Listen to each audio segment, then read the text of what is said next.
What's happening, guys? Steve here, Cars with Steve, and today we're going to be taking a look at Performance Pack Level 2 in the 2020 Ford Mustang GT. Now, before we get started, make sure you like the video and be sure to subscribe to the channel if you're enjoying the content, because it really does help me grow. Turn on those bell notifications as well, and the reason why is because I like to hide Amazon gift card codes somewhere in my videos. Be the first one to find it, first one to claim it, and it's yours. So let's dive in and figure out what PP2 has to offer.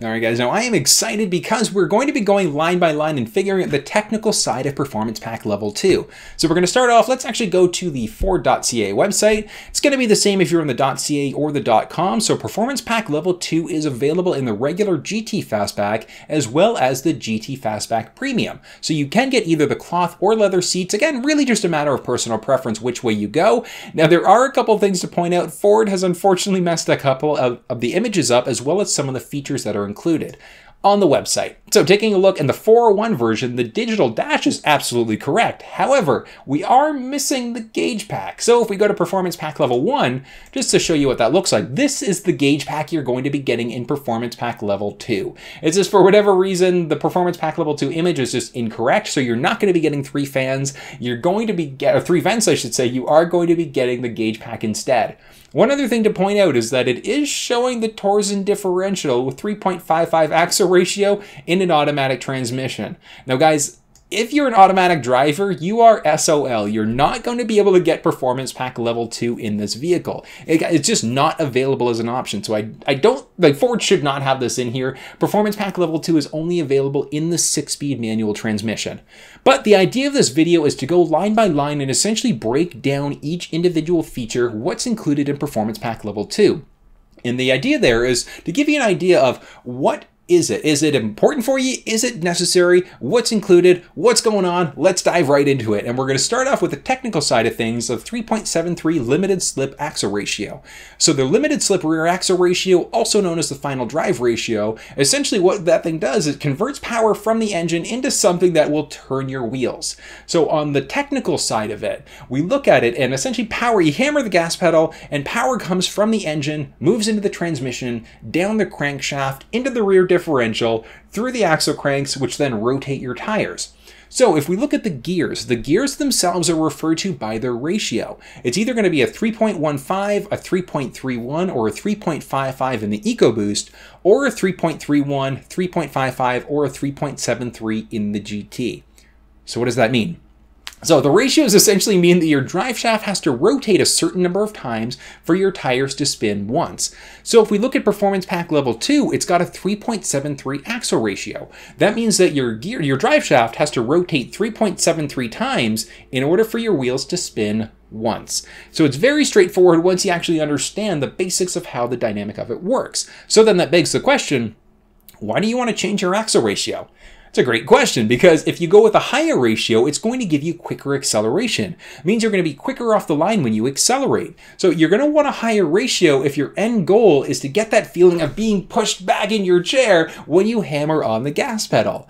Now, however, there's a downside. With a higher ratio, you're going to get better acceleration, but your top speed is going to be affected. So it really depends on what the rest of your setup looks like in the vehicle. But the question is, what is the best ratio? Now that's an ambiguous question, because what you should be asking yourself is, what are you doing with the vehicle? Do you want higher top speed and a slower launch? You're going to want to go with a lower ratio. Do you want quick acceleration, easier burnouts? You're going to want to go with a higher ratio instead. But the question you have to ask yourself is, what is your end goal? So let's look at some scenarios. If you're using this thing as a daily driver, guys, really a 3.31 or a 3.55 are going to be sufficient for the axle ratio. Now, having said that, we're looking at PP2, which comes with a 3.73. So really, it's going to be a great setup. It's going to give you good power, and it's going to give you noticeable difference in acceleration, which is great for the next one, so that using it as a street car. Bare minimum, you'd want to look at a 3.55. But guys, guess what? PP2 has that upgraded 3.73 axle ratio instead. So that means that you're going to get great performance on the track, but it's also going to be good for you just in regular street driving as well, which is great. It's always something we want to look for. It's that basics of track versus street car, which then brings us to if you're going to be using a car primarily for track use. Ideally, the 3.73 is the absolute minimum you should be looking at. Realistically, if this thing is predominantly going to be used for the track, you should really consider a 4.10 axle ratio instead. But that's a completely different video when we get into tracking cars out. But just one thing to note is that if you're using primarily track, look at that larger axle ratio. It's going to make a big difference in that frontline acceleration. So that's actually going to go into the next part, which is the Torsen differential as part of this thing. So the Torsen differential essentially is a mechanical differential. So it's really neat when you actually look at it, but this whole system is really cool because what it does is the limited slip essentially transfers power between the wheels. So when the car's electronic brain realizes that one tire is losing traction, it diverts a percentage of that power to the other tire, effectively limiting the slip of that other tire. It's really cool when you look at it. Next up is going to be our upgraded rims, our upgraded wheels. So we're going to go from an 18-inch rim with W-rated summer tires for a max speed of 270 into a 19-inch with a Y-rated tire. That's going to give you a max speed rating of 300 kilometers an hour. Now in Performance Pack Level 2, the rubber is the Michelin Pilot Sport Cup 2 tire, which guys, it's essentially street legal slick rubber. So one thing to point out is that the rubber is not going to last a ton, it's not going to have a huge life on it, but it is incredible rubber. It handles great. Next is going to be our larger rotors with the Brembo 6-piston calipers. So Mustang's rear-wheel drive, but for any vehicle, when you brake, the force essentially gets transferred to the front of the vehicle. So with these larger brakes, larger rotors, it's going to improve your overall braking performance inside of this thing. Next up, we're going to be looking at the aluminum instrument panel, which was missing a little bit based off of the initial pictures we were looking at. So first thing to point out is it's going to be an aluminum instrument panel, so spun aluminum instead, so it's an aesthetic upgrade. And then the next one is going to be the gauge pack. So the gauge pack there is going to be showing the oil pressure and the vacuum gauge just above the center console screen. Let's zoom in a tiny little bit just so you can get a little bit of a closer peek. And there we go. So guys, this thing looks absolutely gorgeous in my personal opinion. Next up, what we're going to be looking at is the high performance front splitter. So the front splitter in this vehicle. So a performance split, it's essentially a performance upgrade, but it's going to split the lip on the underside of the bumper. So we take a look at the very bottom of the screen. So the splitter essentially reduces the vehicle lift and results in a positive downforce. That means that the car has more traction and hugs the ground easier. Next up is going to be the K-brace. Underneath the vehicle, you can slide in order to see this thing, but the idea of the K-brace is it helps to provide stability to the vehicle, especially when taking those tighter corners. Next up is going to be a larger radiator, so the cooling, which is important in any vehicle, but especially in performance vehicles. So it's even more important as the temperature in the engine is normally going to run hotter. So with the larger radiator, it's going to help keep the engine a little bit cooler, which leads to overall improved performance in the vehicle. And that's why your car might normally feel more powerful when it's colder outside. Next one is the MagneRide damping system. I love this system. It essentially helps with the responsiveness and reduces the body roll of the car. So what we're looking at down here is a traditional suspension system. So your shock absorbers, your struts, your springs, linkages, bushings, bearings, and joints. Now MagneRide is very different in comparison because instead of a traditional damper, MagneRide offers dampers that are filled with a magnetic fluid. So looking at a system side by side, so without MagneRide, as you're taking that corner, so we see the vehicle's kind of lifted up a little bit on a bit of an angle. With MagneRide, the vehicle is still on a bit of an angle, but it's not that big of a deal. It's not going to raise the vehicle too much, which is fantastic because the system essentially, it's a magnetic fluid inside of that damper. So in regular driving, it's going to be nice and comfortable and relaxed. But as you start to corner hard, electricity gets shot through that damper. It essentially lines everything up, the magnetic particles, and it stiffens the suspension up. So your car goes to like this to this. Really cool stuff. Next up is going to be our strut tower brace. So the strut braces, also known as the strut bars or the shock brace, are connected, they connect the strut towers under your hood.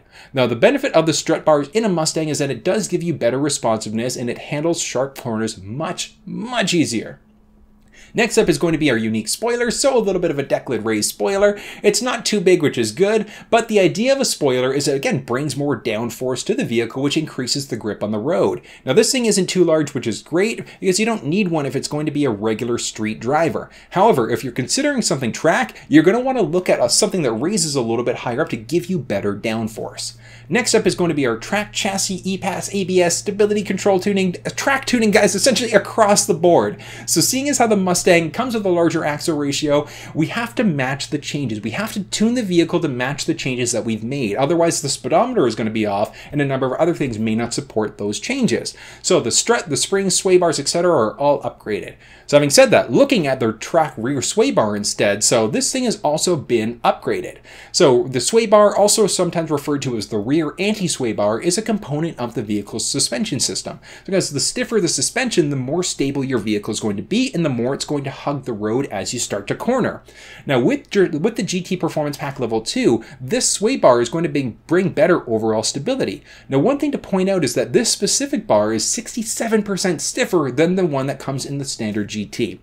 So definitely something to consider. So looking at the overall picture, is this vehicle, is this package really good value for the money?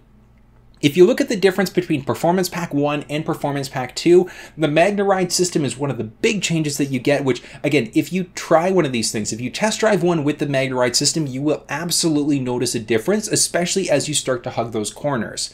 Now, if you're not going to be tracking it, if you're not too much of an aggressive driver, Performance Pack Level 1 would be a good option for you. But for the couple extra $1,000 that you're looking at, you get the MagneRide system and you get those upgraded tires, which is a huge difference. Now, I personally love the look of them, but you also get that other track rubber instead. Now that's one thing to also consider, because realistically the track rubber that comes in Performance Pack Level 2, it's slicked rubber. So really it's going to last you 5,000, 7,000, maybe 10,000 kilometers at the very most before you've got to replace it. So if you're going to be tracking the vehicle, the best thing to do would be to replace the rubber with a regular summer tire instead. And the reason why is because you can save those tires for the times that you're going to visit the track. So whether or not you get the Performance Pack Level 1 or 2 is up to you. I personally think that it's a good buy in comparison. So guys, I hope you enjoyed this overall look at Performance Pack Level 2, and I hope you learned a couple things. I love it when we engage in these awesome conversations, so if you have any comments you want to drop down, please drop it down below. I'm very, very receptive to getting tips and suggestions and ideas, not only on the videos, but on future videos as well. So I love the feedback, and I love the community we're growing here. If you guys have any questions, make sure you drop them down below. Be sure to like the video if you enjoyed it, and please, like I said, consider subscribing to the channel because it does help the channel grow.